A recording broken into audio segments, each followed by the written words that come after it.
باب الدعاء بالجہاد، جہاد کے لیے دعا کرنا کہ یا اللہ ہمیں بھی جہاد میں شریک ہونے کا موقع دے. والشہادتی، اور شہادت کی دعا کرنا. للرجال والنساء، یہ مردوں کے لیے بھی ہے اور عورتوں کے لیے بھی، یعنی جہاد میں شرکت اور شہادت کی جو تمنا اور خواہش ہے یہ صرف مردوں کے لیے نہیں بلکہ عورتیں بھی اس میں شریک ہو سکتی ہیں. وقال عمر، اور حضرت عمر دعا مانگا کرتے تھے، اللہم ارزقنی شہادتا فی بلد رسولک، اے اللہ مجھے اپنے رسول کے شہر میں شہادت عطا فرما، یعنی مدینہ میں. اور آپ کی یہ دعا جو ہے وہ قبول ہوئی. حدثنا عبداللہ ابن یوسف عن مالک عن اسحاق ابن عبداللہ ابن ابی طلحۃ عن انس ابن مالک رضی اللہ عنہ انہ سمعہ یقول کان رسول اللہ صلی اللہ علیہ وسلم يدخل على ام حرام بنت ملحان فتطعمه. حضرت انس کہتے ہیں کہ نبی صلی اللہ علیہ وسلم جو تھے ام حرام بنت ملحان کے گھر میں جایا کرتے تھے. کہا یہ جاتا ہے کہ ازواج مطہرات کے علاوہ وہ صرف ام حرام کے گھر میں آیا کرتے تھے، اور اس کی بنیادی وجہ یہ تھی کہ ان کے بھائی جو تھے وہ بئر معونہ کے واقعے میں شہید ہو چکے تھے، تو ان کی دلجوئی کے لیے آیا کرتے تھے. اور پھر وہ بھی آپ صلی اللہ علیہ وسلم کا بہت خیال رکھا کرتی تھی. فتطعمہ، وہ آپ صلی اللہ علیہ وسلم کو کھانا کھلایا کرتی تھی. وکانت ام حرام تحت عبادۃ بن صامت، اور ام حرام جو تھی عبادہ بن صامت کی اہلیہ تھی. فدخل علیہا رسول اللہ صلی اللہ علیہ وسلم، نبی صلی اللہ علیہ وسلم ان کے گھر تشریف لے گئے. فاطعمتہ، تو ام حرام نے آپ کو کھانا کھلایا. وجعلت تفلی رأسہ، اور آپ کے سر میں تیل لگایا. یا تفلی کا معنی ہوتا ہے سر کو جیسے ہم وہ ہاتھوں سے مساج کرتے ہیں نا، اس طرح مساج کرنا اور جوئیں وغیرہ نکالنا یعنی صاف کرنا، ان سب کے لیے تفلی کا لفظ استعمال ہوتا ہے. اچھا، اب آپ یہ کہیں گے کہ وہ تو آپ کی محرم نہیں تھی تو وہ کیوں تیل لگا رہی تھی؟ تو اس میں یہ ہے کہ وہ رشتے میں آپ کی رضائی خالہ بنتی تھی. اور دوسری بات یہ ہے کہ بعض علماء نے یہ بھی کہا کہ یہ حجاب کا حکم آنے سے پہلے کی بات ہے. فنام رسول اللہ صلی اللہ علیہ وسلم، تو نبی صلی اللہ علیہ وسلم نے کھانا کھایا، انہوں نے ان کے سر میں تیل لگایا تو آپ سو گئے یعنی ریلیکس کیا. ثم استيقظ، پھر آپ جاگے یعنی سوتے سوتے ایک دم اٹھ کے بیٹھ گئے. وهو يضحك، اور آپ ہنس رہے تھے. قالت، کہنے لگی، فقلت وما يضحكك یا رسول اللہ، اے اللہ کے رسول صلی اللہ علیہ وسلم آپ کو کس بات نے ہنسایا، آپ کیوں ہنس رہے ہیں؟ قال، فرمایا، ناس من امتی، میری امت کے کچھ لوگ، عرضوا علی، میرے سامنے پیش کیے گئے، غزاتن فی سبیل اللہ، جو اللہ کی راہ میں غازی ہوں گے یعنی نکلیں گے. یرکبون، وہ سوار ہوں گے، سبج ھذا البحر، اس سمندر کے بیچوں بیچ، سبج وسط، ملوکن، بادشاہوں کی طرح، علی الاسرتی، جو تخت پر بیٹھے ہوتے ہیں. یعنی میرے اس امت کا ایک لشکر سمندر پر سواری کر کے یعنی سمندر کے ذریعے جہاد کے لیے نکلے گا. اور وہ جب مجھے دکھائے گئے یعنی کشتیوں پہ بیٹھے ہوئے تو یوں لگ رہے تھے کہ جیسے بادشاہ اپنے تخت پر بیٹھے ہوتے ہیں، یعنی کیا شان تھی ان کی. او مثل الملوک علی الاسرتی، یا اس طرح سوار ہیں جیسے بادشاہ تخت پر سوار ہوتے ہیں. شک کا اسحاق کو یہ لفظ میں ذرا شک ہوا ہے، ملوکن او مثل الملوک میں. قالت فقلت یا رسول اللہ، کہنے لگی یہ بات سن کے کہ میں نے کہا یا رسول اللہ، ادعو اللہ، آپ اللہ سے دعا کیجئے، ان یجعلنی منہم، کہ اللہ مجھے بھی ان میں شامل کر دے. یعنی آپ کی امت کے وہ لوگ جو سمندر کے اوپر سواری کر کے جہاد میں شامل ہوں گے، اللہ مجھے بھی ان میں شامل کر دے. فدعا لها رسول اللہ صلی اللہ علیہ وسلم، تو نبی صلی اللہ علیہ وسلم نے آپ کے لیے بھی دعا کی. اس سے کیا پتہ چلتا ہے کہ عورت جہاد میں شریک ہو سکتی ہے اور اس کا ساتھ جانا جو ہے معیوب نہیں ہے، یعنی فرض نہیں ہے. یہ یاد رکھیں، فرض نہیں ہے لیکن جانے سے روکا نہیں گیا. ورنہ آپ صلی اللہ علیہ وسلم یہیں پر فرما دیتے، ام حرام تم کتنے غلط مطالبہ کر رہی، تمہیں نہیں پتا عورتوں کو گھر سے نہیں نکلنا چاہیے اور عورتوں پہ کوئی جہاد فرض نہیں. آپ نے ایسا نہیں فرمایا، بلکہ ان کی اس خواہش کا احترام کرتے ہوئے آپ نے ان کے لیے دعا کی. ثم وضع رأسہ، یہ دعا کر کے آپ نے سر رکھا اور سو گئے. ثم استيقظ، پھر اٹھے، وهو يضحك، اور آپ ہنس رہے تھے. فقلت وما يضحكك یا رسول اللہ، میں نے پوچھا اللہ کے رسول صلی اللہ علیہ وسلم آپ کو کیا چیز ہنسا رہی ہے؟ قال ناس من امتی عرضوا علی غزاتا، فرمایا میری امت کے کچھ لوگ میرے سامنے غازی بنا کر پیش کیے گئے، فی سبیل اللہ، اللہ کی راہ میں، یعنی جہاد کرنے کو جانے والے. کما قال فی الاول، جیسا کہ پہلے آپ نے فرمایا. قالت، کہنے لگی، فقلت یا رسول اللہ ادعو اللہ یجعلنی منہم، تو میں نے کہا اللہ کے رسول صلی اللہ علیہ وسلم آپ دعا کیجئے کہ اللہ تعالیٰ مجھے بھی ان میں شامل کر دے. قال انت من الاولین، فرمایا تم وہ پہلوں میں شامل ہو چکی. یعنی اب یہ کوئی اور گروہ مجھے دکھایا گیا ہے، یعنی یہ جہاد سمندر کے ذریعے جاری رہے گا. تو فرمایا کہ وہ جو میں نے پہلے گروہ کی بات کی تھی تم ان میں شامل ہو چکی. فرکبت البحر، تو کہا یہ جاتا ہے کہ ام حرام جو تھیں وہ سمندر پر سوار ہوئیں. یہ ایک محاورہ رکبت البحر یعنی سمندر کی سواری کی انہوں نے. فی زمان معاویہ بن ابی سفیان، حضرت معاویہ بن ابی سفیان کے زمانے میں. یہ اس وقت کا واقعہ ہے جب حضرت معاویہ جو تھے مصر کے گورنر تھے. یہ حضرت عثمان رضی اللہ تعالی عنہ کی خلافت کا زمانے کا واقعہ ہے. حضرت معاویہ کے دل میں سمندر کے ذریعے جہاد کا خیال پیدا ہوا. انہوں نے حضرت عثمان سے اجازت مانگی. حضرت عثمان رضی اللہ تعالی عنہ نے اجازت دی اور یوں پہلا بحری بیڑا تیار کیا گیا مسلمانوں کے لیے روم کی طرف حملہ آور ہونے کے لیے. اور آپ کو معلوم ہے کہ آپ صلی اللہ علیہ وسلم نے روم پر حملہ آور ہونے والے لشکر کو جنت کی بشارت دی تھی. اور خاص طور پر قسطنطنیہ جو ان کا مرکز تھا یا دارالخلافہ تھا، اس کے بارے میں آپ نے خصوصی طور پر فرمایا تھا کہ لَتَفْتَحُنَّ الْقُسْطُنْطِنِيَّةَ، کہ تم ضرور قسطنطنیہ فتح کرو گے. وَلَنِعْمَ الْأَمِيرُ أَمِيرُهَا وَلَنِعْمَ الْجَيْشُ جَيْشُهَا، تو وہ لشکر جو اس کو فتح کرے گا وہ بہت ہی بہترین ہوگا، اور جو امیر یا قائد اس لشکر کی قیادت کرے گا وہ بھی بہت بہترین ہوگا. اور یہ چونکہ آپ کی بشارت تھی، پیشن گوئی تھی، اس لیے صحابہ کرام اور جو بھی بعد میں جب تک قسطنطنیہ فتح نہ ہوا لوگ بارہا اس طرف جاتے رہے تاکہ ہمارے اوپر وہ بشارت جو ہے وہ پوری ہو اور ہم وہ خوش قسمت لوگ ہوں جن کے بارے میں آپ صلی اللہ علیہ وسلم نے یہ الفاظ فرمائے تھے. تو اسی لیے امیر معاویہ کے دل میں یہ خیال آیا اور انہوں نے اس کی تیاری کی اور اپنے شوہر کے ساتھ یہ بھی جہاد میں جانے کے لیے سمندری سفر کے لیے گئیں. فسرعت عن دابتها، کہا یہ جاتا ہے کہ سمندر پہ سوار ہونے کے بعد جب ساحل پہ دوسری طرف جا کے لشکر اترا تو گھوڑوں پہ سوار ہوئے.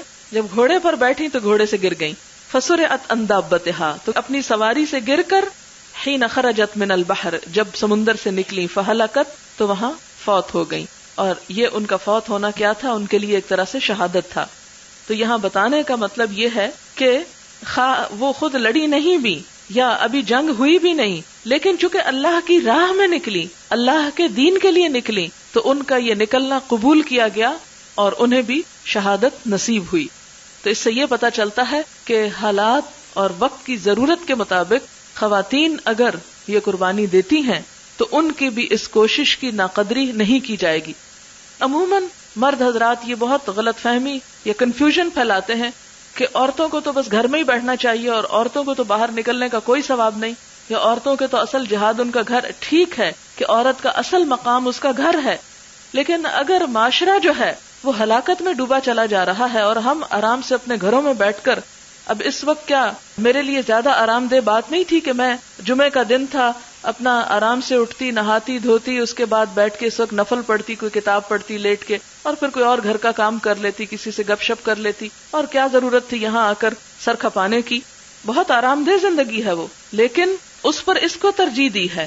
کیوں دی ہے؟ تاکہ اللہ کے دین کی معرفت زیادہ سے زیادہ عام ہو لوگوں کے اندر، اور جتنی جتنی عام ہوگی اتنی ہی دینی غیرت اور حمیت جاگے گی، اور جتنی وہ دینی غیرت ہوگی اتنی ہی انشاءاللہ تعالیٰ پھر معاشرے کے اندر بہتری اور دین کی محبت، اللہ اور اس کے رسول کی محبت جو ہے وہ دلوں میں آئے گی. اور اگر ایک عورت اپنی باقی ذمہ داریوں کے ساتھ یہ کام کر سکے تو انشاءاللہ یہ کام آپ میں سے ہر ایک کے لیے جو بھی اس مشکل راہ کو اختیار کرے گی، کیونکہ یہ راہ ہے کٹھن، یہ ہے مشکل. گھر کی آرام دہ زندگی کے مقابلے میں جب انسان گھر کے ساتھ باہر کے کام بھی کرتا ہے اور اس میں اس کی دنیا کا کوئی فائدہ نہیں، صرف دین کی خدمت کے لیے، تو واقعی مشکل ہے. لیکن انشاءاللہ جب آپ اس کو کریں گے اور گھر کی ذمہ داریوں کے ساتھ بھی عدل کرنا کہ وہ بالکل ہی نیگلیکٹ نہ ہو کر رہ جائیں، تو اللہ تعالیٰ آپ کے حق میں اس کو انشاءاللہ جہاد لکھے گا اور اس پر وہی اجر ملے گا جس کی بشارت دی گئی ہے.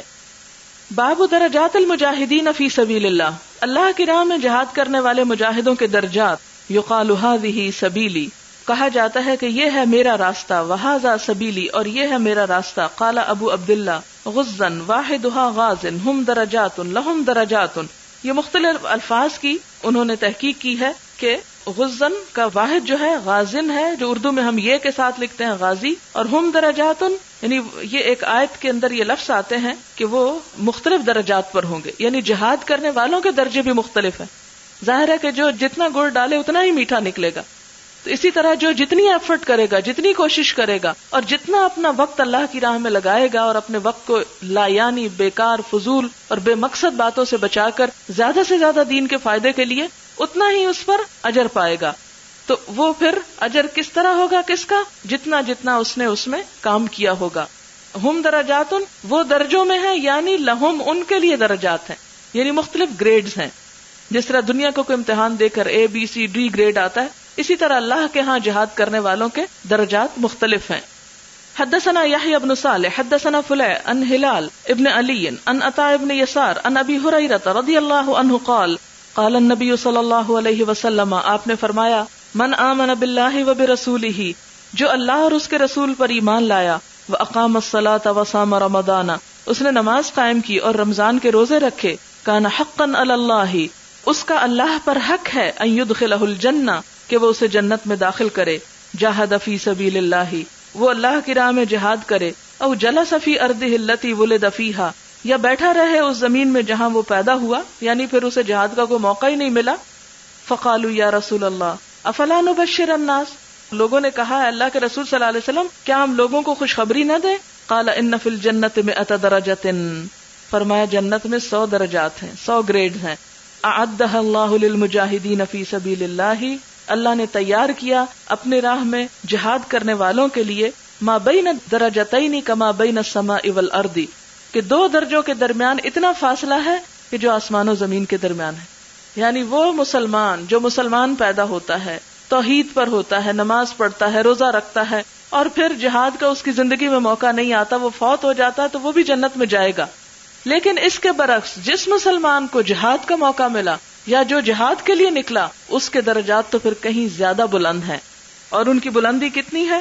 فرمایا کہ جنت میں 100 درجے ہیں جن کو اللہ نے جہاد کرنے والوں کے لیے تیار کیا ہے.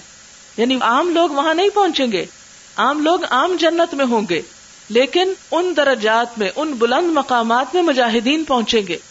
اور ان مجاہدین کے درجات، یعنی وہ 100 درجے جو ہیں، سٹیپس 100 جو ہیں، وہ کتنی اونچی ہیں؟ فرمایا ایک سٹیپ سے دوسرے کے درمیان جو فاصلہ ہے وہ اتنا ہے جیسے زمین اور آسمان کے درمیان. سورج جو ابھی ہمارے کتنے قریب ہے، کروڑوں میل کا تو اس کے درمیان فاصلہ، لاکھوں میل کا چاند کے درمیان اور ہمارے درمیان فاصلہ، اور آسمان تک تو آپ خود سوچیں کہ تعرج الملائکۃ والروح الیہ فی یوم کان مقدارہ 50,000 سنہ، کہ 50,000 سال لگتے ہیں آسمان تک پہنچنے میں ایک عام شخص کو. یعنی بہت ہی اونچا مقام.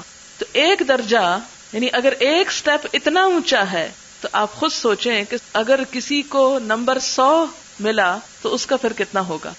اور یہ بالکل ایسے ہی جیسے آپ مثلاً کسی ہوٹل میں جاتے ہیں یا کسی ایسی پلازا میں، تو آپ فرسٹ فلور پر ہیں، پھر آپ 3rd پر چلے جاتے ہیں، پھر آپ 9th پہ چلے جاتے ہیں. تو عموماً یہ جو 5 اسٹار ہوٹلز وغیرہ ہیں، یہ بھی زیادہ سے زیادہ 10 12 15 سٹوری تک ہوتے ہیں. تو اب اس میں آپ دیکھیں کہ جتنا اونچا کوئی ہوتا ہے اتنا ہی ویو خوبصورت ہوتا ہے اور زیادہ اچھا لگتا ہے. اگر آپ کو کبھی اتفاق ہوا ہو جا کے رہنے کا، تو دنیا کی یہ چھوٹی چھوٹی جگہوں پہ جا کر لوگوں کے دماغ میں ایسی تکبر سماتا ہے کہ وہ دوسرے لوگوں کو انسان نہیں سمجھتے اور سمجھتے ہیں کہ وہ سب سے اعلیٰ مقام پہ پہنچ گئے. لیکن اللہ تعالیٰ کے ہاں ان چیزوں کی کوئی اہمیت اور مقام نہیں اگر انسان کے پاس ایمان اور تقوی اور جہاد کی کیفیت نہیں یا شوق نہیں. تو اس کے برعکس اللہ تعالیٰ جنت میں مجاہدین کو ان کے جہاد کے برابر اور ان کی کوششوں کے برابر بلند مقامات دیں گے، اور ہر ایک کا نام کہاں لکھا ہوگا یا کہاں پر ہوگا جتنی جتنی اس کی کوشش ہوگی.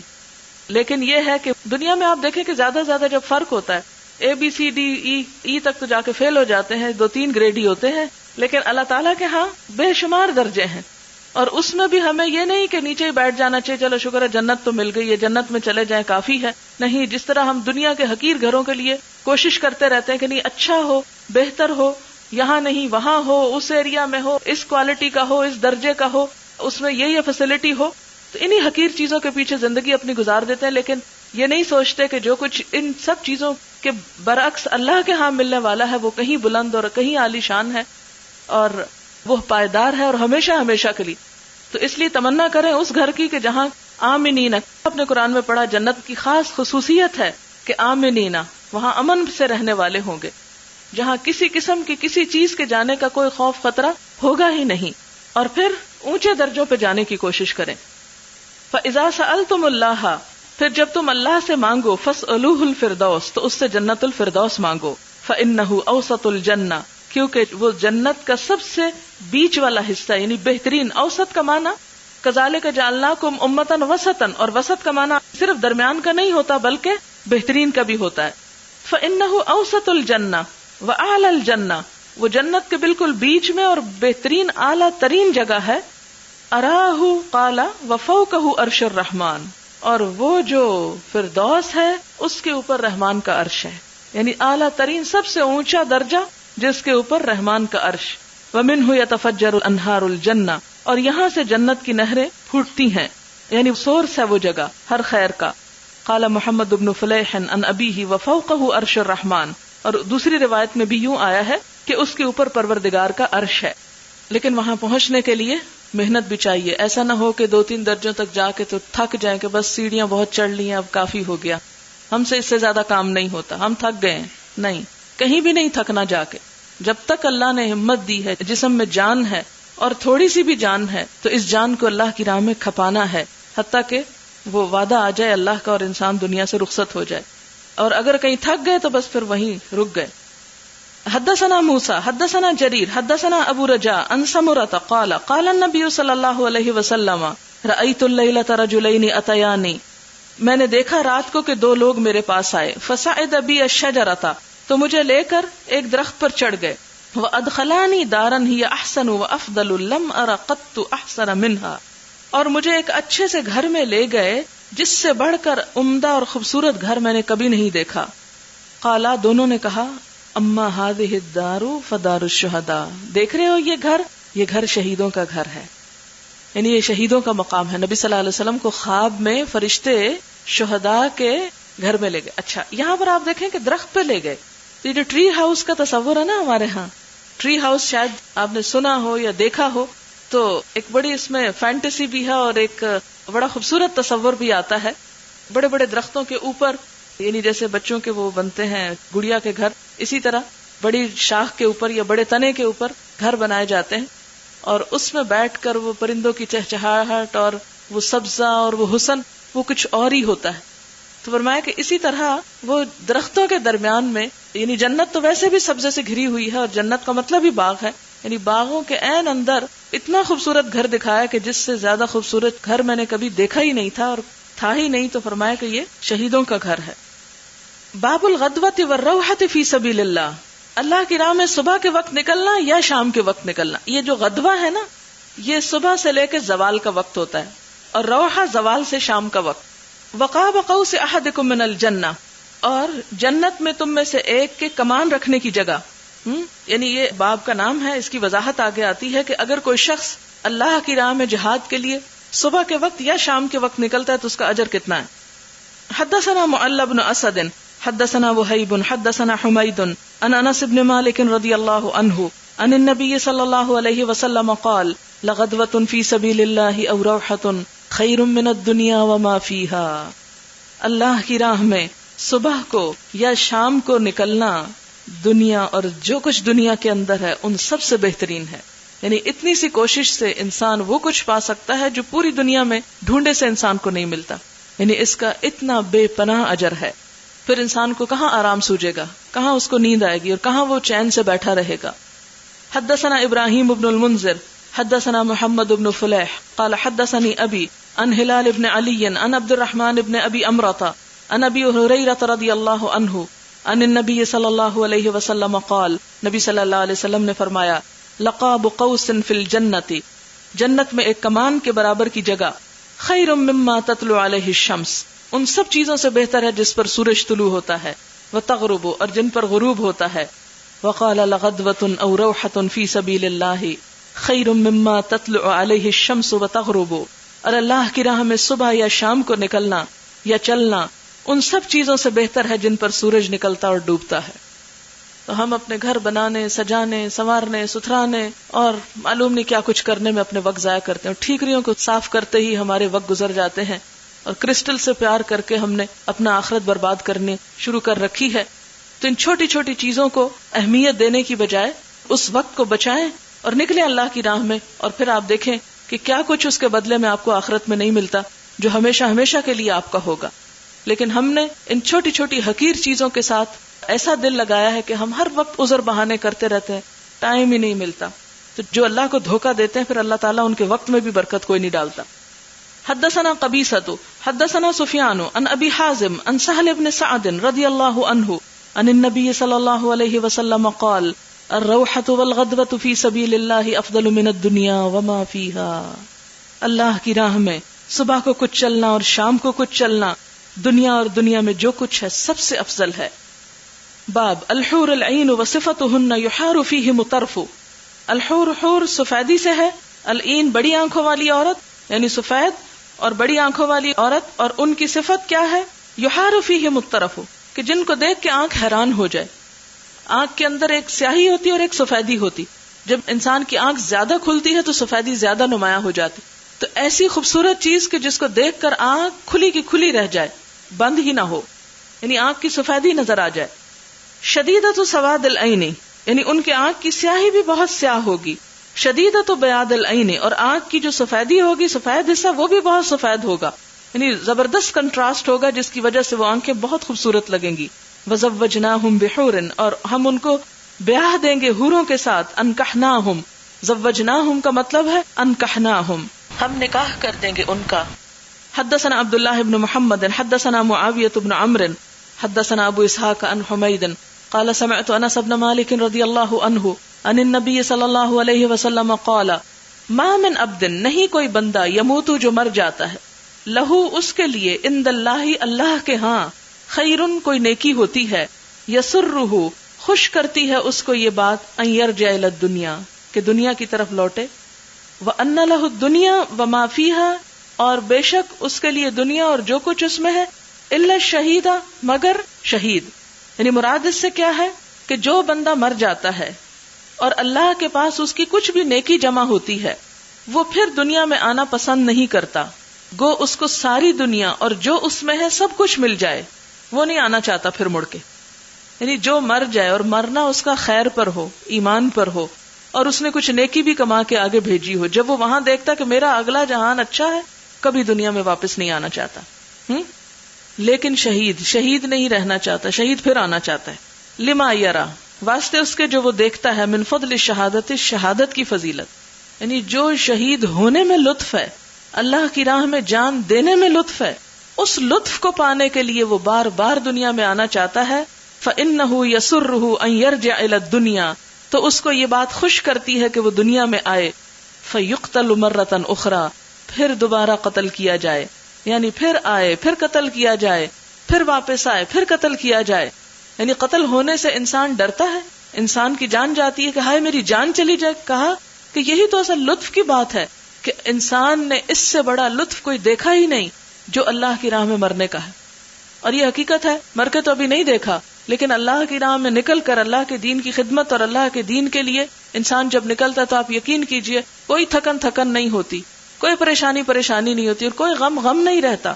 ہر چیز انسان بھول جاتا ہے, اور ہر چیز پر انسان کو یہ چیز اس پہ حاوی ہو جاتی ہے کہ ہر چیز اس کے مقابلے میں ہیچ نظر آتی ہے, اور اس کے لیے تھکنا بھی اور اس کے لیے تکلیف اٹھانا اور اس کے لیے مشقت اٹھانا بھی انسان کے لیے ایک باعث لذت اور باعث راحت چیز بن جاتی.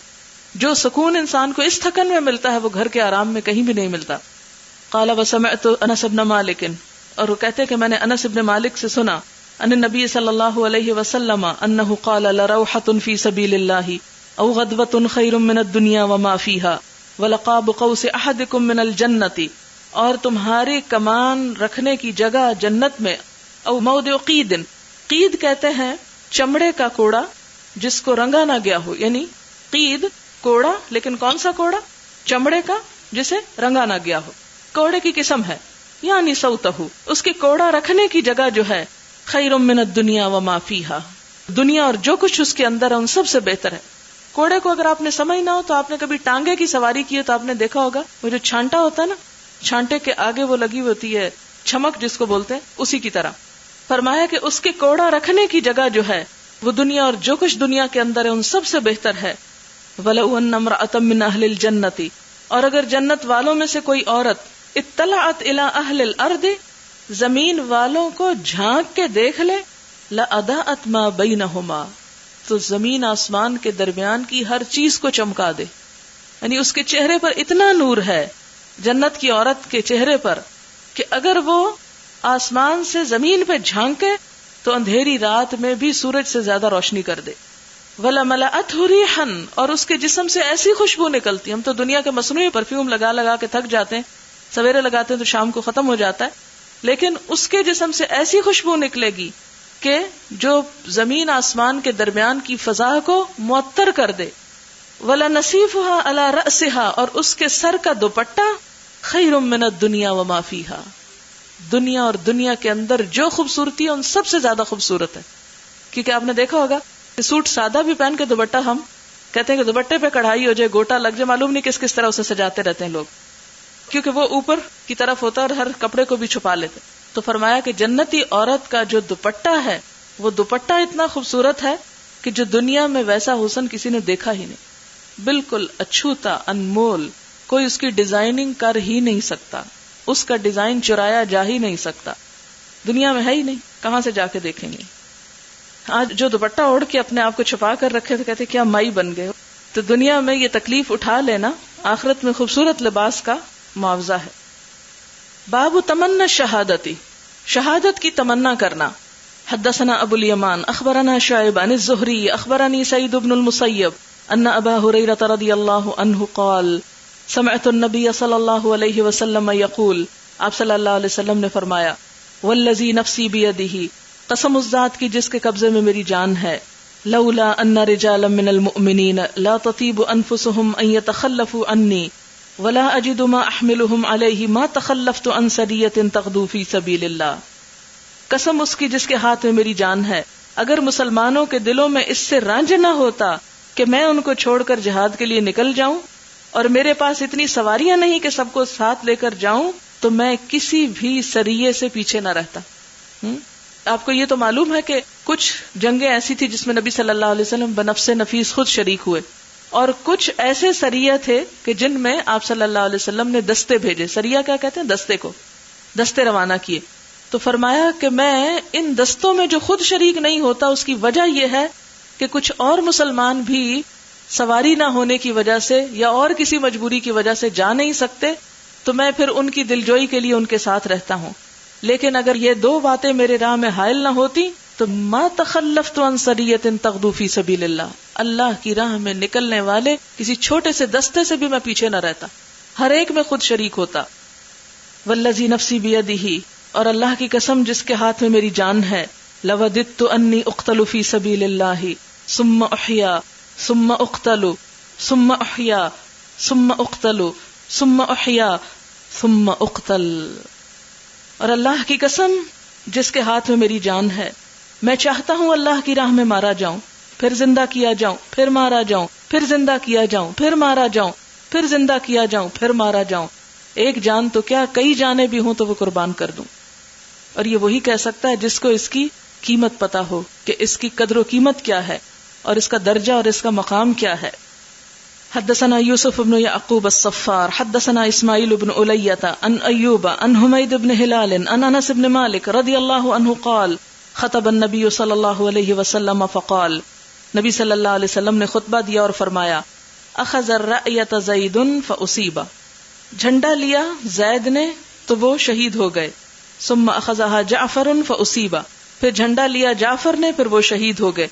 ثم اخذها عبد اللہ بن رواحہ، پھر جھنڈا لیا عبداللہ بن رواحہ نے پھر وہ شہید ہو گئے. ثم اخذها خالد بن الولید، پھر خالد بن ولید نے وہ جھنڈا اٹھایا. ان غیر امرات، حالانکہ میں نے ان کو امیر نہیں بنایا تھا کیونکہ جن تینوں کو میں نے امیر بنایا وہ تینوں شہید ہو گئے. ان غیر امراتن، امراتن یا امرأہ نہیں ہے، حمزہ کے بغیر ہے، یعنی امارت دیے بغیر، یعنی ان کو امیر نہیں بنائے گئے، لیکن جب تینوں امیر شہید ہو گئے تو وہ خود آگے بڑھے. ففتح لہ، تو ان کے ہاتھوں پہ فتح ہو گئی.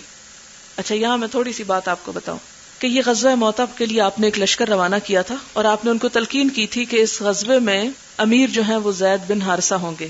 کون تھے زید بن حارثہ؟ آپ کے منہ بولے بیٹے.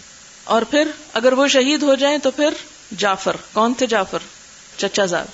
اچھا پھر اگر وہ شہید ہو جائیں تو عبداللہ بن رواحہ. اب ہوا یہ کہ اسی ترتیب سے ایک کے بعد ایک شہید ہو گئے. آپ صلی اللہ علیہ وسلم کو جب ان کی شہادت کی خبر ملی تو آپ نے فرمایا وقال ما یسرنا انہم عندنا، ما یسرنا نہیں خوش کرتا ہم کو، انہم عندنا کہ وہ ہمارے پاس ہیں. قال ایوب، ایوب کہتے ہیں او قال یا آپ نے فرمایا تھا ما یسرہم انہم عندنا، ان لوگوں کو ہمارے پاس رہنا اچھا نہیں لگتا. یعنی وہ شہید ہو کر اللہ کے پاس پہنچ گئے ہیں، ان کو ہمارے پاس آنا اب اچھا نہیں لگتا، ہمارے ساتھ رہنا اچھا نہیں لگتا. یعنی آپ ذرا سوچیں اس بات کی گہرائی کو کہ کسی شخص کو اگر یہ خواب میں بھی بشارت ہو جائے حضور صلی اللہ علیہ وسلم کی ملاقات کی، تو آپ سوچیں کہ اس کا کیا عالم ہوتا ہے جن کو ایسا خواب بھی نظر آ جائے.